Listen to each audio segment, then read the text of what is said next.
Hello everybody, this is Dee and welcome back to my channel, Dee Plans and Budgets. Today we're going to talk about January's budget. I had not been previously sharing with YouTube my actual numbers on my budget. I had just been talking about my variable and my sinking funds, but it's time that we can get into sharing the whole budget. One thing I am not comfortable doing, and I'm going to tell you up front because of all my years in working in the financial industry, I am not comfortable exposing to you my individual bills, when they're due, how much they are. If you do that on your YouTube channel, that is perfectly fine. One thing I would like to warn you about is when you call, for instance, a bank that you have nothing but an online presence with. If they need to identify you, one of the things that they will do is pull your credit report. And one of the questions they may ask you is, what was the amount of your last payment to this company? So when I put that information out on YouTube, that actually leaves me open for fraud because someone could know what these payments were, what date of the month they were due, etc. So I do not feel comfortable sharing those numbers at all. What I do feel comfortable sharing with you is what my total bills are each month, and that I do not have any debt. My bills are my mortgage, which I don't consider a debt. I don't intend to own my home forever. I also, the typical, I have, electric, cell phone, a few subscriptions, that kind of thing. Therefore, I am super comfortable letting you know what my bills are, but I don't want to disclose. I do a more detailed sheet for my own so that I can make sure my bills and such get paid, and I just don't feel comfortable sharing that, but I will share with you my total bills. I really want to start doing this with you because I know that there's a tendency when people use prop money to assume that they're just grabbing money out of a drawer and pretending to cash stuff and pretending to have money. I assure you that is not the case with me. Every prop bill I use is backed by $1 in an account somewhere. I do not just pull prop money out. I use that prop money to help me have a visual representation of where my money is and what's in each little sub account. I do not do any prop money or cash stuffing for my bills because I pay myself monthly. All that money is in the bank and the bills come out. So with that said, let's talk a little bit about my actual performance. This is the first time with me reviewing this with you. And so I will tell you that I do a transfer every month. We can zoom in here a little bit now. I'm going to try to keep an eye on this. I do a transfer every month of $3,966. That was what I figured my income to be this year. That transfer is from my investment accounts. Some of those are retirement accounts, 401ks, IRAs. Others of those are just cash, but I take a total of $3,966. This carryover is money that's carried over from the previous month in my variable, right? I don't carry over my money in my sinking. It stays in those categories until the end of the year. But I anticipated that I would have $500, and for the purposes of this, I'm going to use $500. I've already balanced. However, I actually put more than $500 in my envelopes because I decided to take some of my utility carryover and put it in there, so I'd have some extra money to play with over the next couple months. I do an auto transfer of $306 per month, and that goes directly to, I'll move it here, I put 175 of that into my long-term binder, which is also my emergency fund. I put $50 of that into an account for my grandson and $81 into a giving account. I don't consider this part of my income because it's not something I spend on a regular basis, or I put into what I'm able to spend into my budget anywhere. So my subtotal, my actual subtotal, was what my projected subtotal was. Now my bills were actually only $16.79.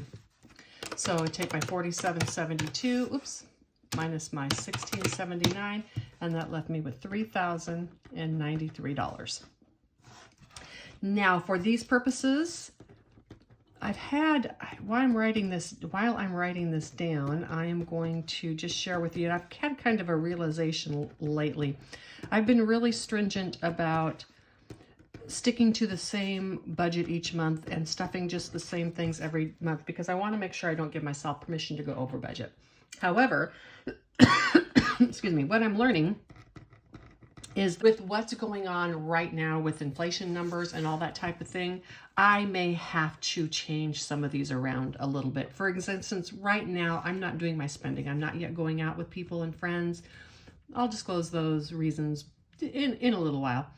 I'm not doing some of my monthly travel. So right now, I don't need to be putting money in those categories. It's nice because it just goes over and it carries over into my variable spending.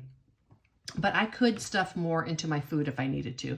I haven't needed to yet, but I could if I wanted to. And so I'm going to be a little bit more free at the beginning of the month about looking at some of the expenses that I have and maybe rearranging these numbers a bit. However, I will always stick to my $1,290 budget. So we had the $3,093. I actually stuffed that, so I had a total of $1,803 left. Now, in my sinking funds, these are going to be a little bit the same. However, the difference with my sinking funds is I give myself a yearly budget and I will not exceed it. If I am out of money for travel, I will not travel. I'm pretty strict. So if I, for instance, don't have any miscellaneous large expenses for the year because I have no repairs that need to be made in my house, I will not take that money and spend it on travel. I have a budget set up for a reason. If it's not enough, I will take care of that in the next year's budget. So when I do these, I am going to start stuffing a different amount each month, but it's always going to equal the total. The reason being is for things like my Pacific Northwest trip, I need that totally funded by June. And so I need to be putting more into that fund right now and less into some things like my annual travel, which is going to be for trips that are more towards the fall. Same thing with like my electronics fund. I may need to beef that up a little bit early on because I am going to need to replace my iPad very, very soon. But I know I only have one dental appointment coming up, and so I could maybe back off on that. Again, it will always equal just this $902 a month because I only transfer this amount and this is my budget. So if I take the $1,803 minus the $902, I have $901 left over versus the $806. This month was a little confusing because of all the extra carryover stuff I did, so I just used the numbers as anticipated and did my $806 into my challenges for $806. So as you can tell, 901 minus 806 is $95. I have $95 left. 901 minus 806 is $95. I have $95 left. So we're going to cover this up. Okay, and this is where I was telling you I'm just going to hand write it in. So my bills were $1,679. I stuffed my $1,290 into my variable as anticipated. I did $902 into my sinking anticipated.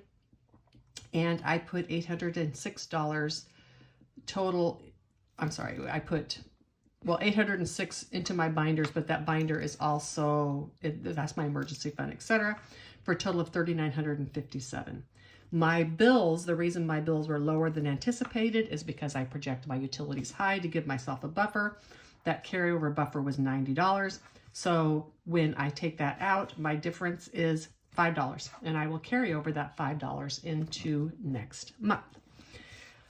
I know this is a little bit confusing, and if watching budgets is not your thing, that's fine. I will post, going forward, I will post this with you, what I'm going to do in my budget.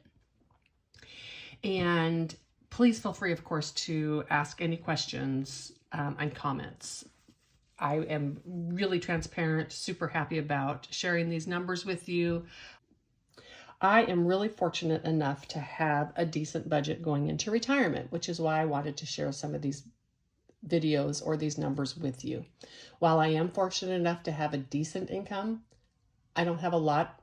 I don't have a ton of income coming in, and I am spending my principal. So it takes a lot of planning on my part to stay within budget and not overspend. One thing that I will share with you is this is my income.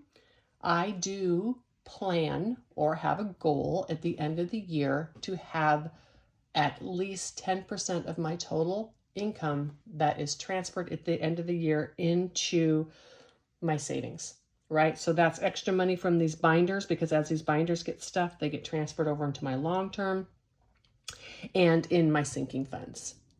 It is my goal. I don't slap myself around if I don't maintain it or if I don't reach it, but I do try. It's kind of like a goal of mine.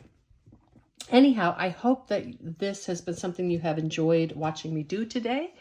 And as always, take a walk. I highly recommend it. Bye.